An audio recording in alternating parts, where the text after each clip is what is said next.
Welcome to the College Investor Audio Show, where we talk about the biggest issues impacting millennial money, from student loan debt to side hustles to building wealth. We will show you how to get out of debt so that you can build real wealth for the future. Hey guys, it's Robert from the College Investor here, and I am excited to talk to you today about an interesting situation that I brought up a couple times in the past, and that is when it makes sense to use a balance transfer credit card or a personal loan to pay off credit card debt. Now, you might think to yourself, why would I get another credit card or why would I take out a personal loan if I am trying to pay off debt? Well, the reason is if you can reduce the interest rate on your debt, you can create instant savings.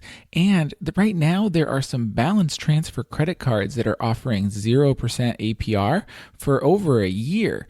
And if you use that balance transfer card, you could literally give yourself a year of time to really pay down that debt, which could save you a lot of money. But what are these options? When does it make sense to use one? When does it make sense to use the other? So let's talk about when it makes sense to use each one, especially when trying to lower high interest debt, specifically credit card debt, to get your payments more manageable and ultimately increase your chances of paying off debt for the least amount of money possible. So the first option that I bring up quite a bit is using a balance transfer credit card. Now, every credit card out there pretty much offers balance transfers. But when I say balance transfer credit card, I mean a credit card that is offering a promotional rate to transfer money.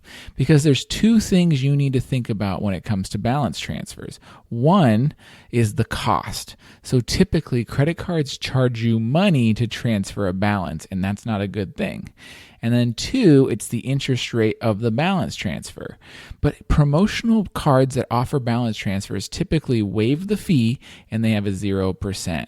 And those promotions can run anywhere from 6 months to 18 months. And you can have no fees on that balance transfer. So that's huge. But what do you need to know? Your credit score typically has to be over 700. If it's under 700, you might be able to find offers, but it's going to be a little tougher.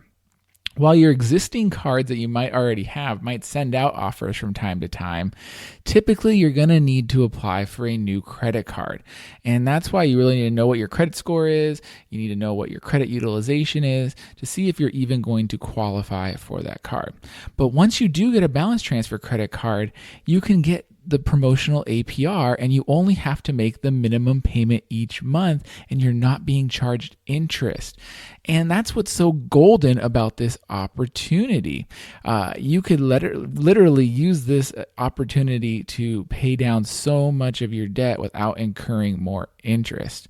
But it's important that you read the promotional agreement because missing a payment can kick you out of the program, and that means that card will start charging you interest. And in some cases, I've seen credit cards might charge interest retroactively. So say like it's a year of 0% APR and you make it to month 9, but you miss that payment, they could go back and charge you interest from the beginning. So it is dangerous if you don't read and understand the fine print.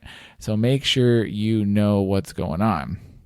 For our comparison with a personal loan, I'm going to assume an 18-month promotion. And you have to make a minimum payment of 1%, which is pretty common across all credit cards. So your monthly payments will start about $100 a month, and they will slowly decrease as the outstanding balance decreases.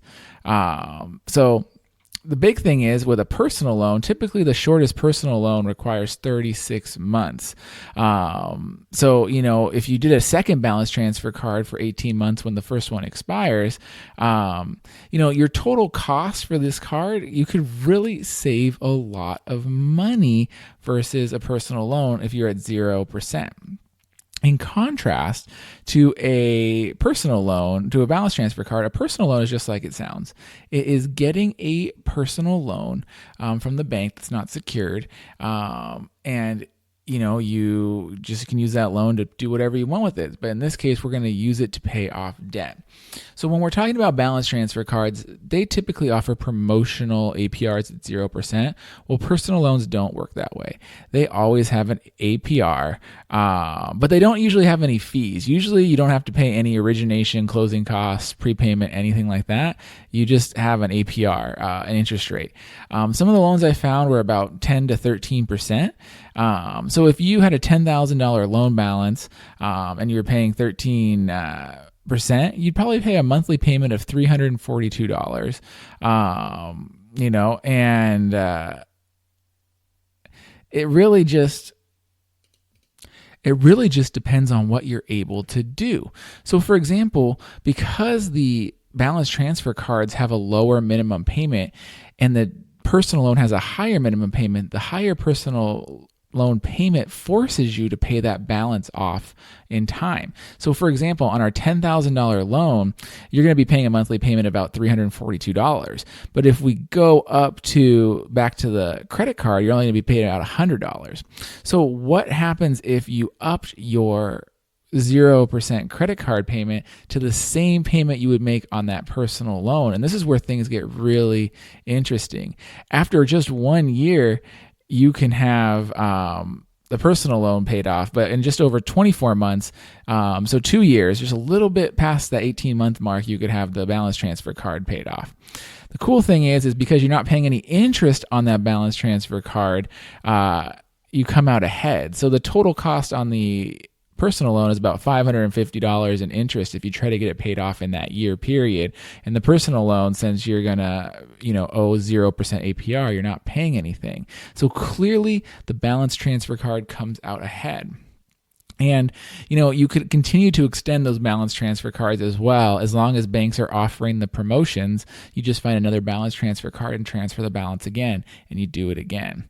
So balance transfer cards are a great way to pay off debt because of their low fees.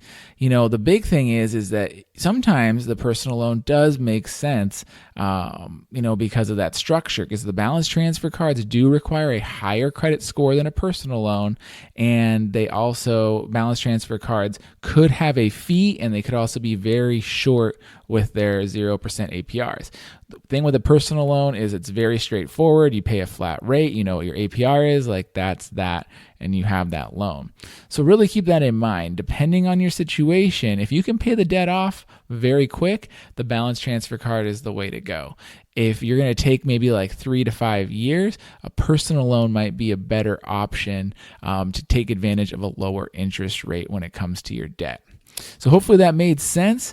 The big thing is to shop around for both. And if you go to today's blog post, if you go to thecollegeinvestor.com/episode 16, I share with you the best balance transfer cards. I share with you the best personal loans. And there's a cool little tool there that you can figure out what makes more sense for your situation. Once again, that's thecollegeinvestor.com/episode 16.